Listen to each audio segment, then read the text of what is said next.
my name's Julie and this is my story. So when I was in high school, I got really sick and I ended up being diagnosed with a chronic stomach condition and had about 17 surgeries.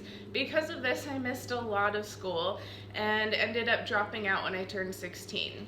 So when I dropped out, I went on to get my GED and decided to take a few years to work on my health and experience some different jobs and career paths that I was interested in. So I ended up getting my cosmetology license and spending a few years working as a hairdresser.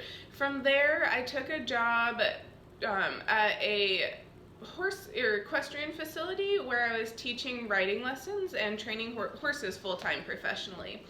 After a few years of that, I left to go take a job managing a veterinary clinic, and this clinic went out of business after a year and I was laid off. I needed a job really fast to pay my bills, so I applied for another receptionist position at an eye clinic for human medicine.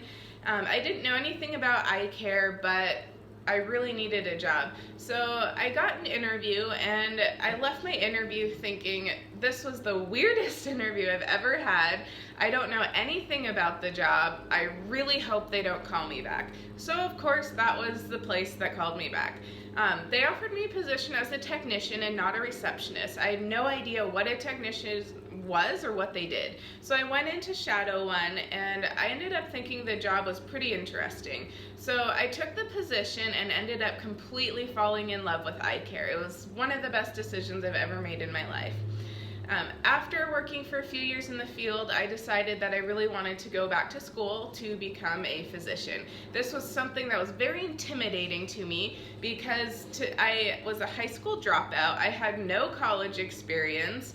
And to become a physician, you need a 4-year bachelor's degree. You have to go through 4 years of med school, and depending on what specialty you end up in, there's also a 3 to 5 year residency, so around 12 years of schooling and education. So I was a little nervous being 25 years old and just starting on this path. I finally kicked myself in the butt last year and got myself into school, even though I was intimidated thinking I was too old. So the moral of my story is that it's okay if your life doesn't go exactly as everyone else's life. It's okay to experience other careers and have life experience before going to college, and you're never too old and it's never too late to pursue your passion.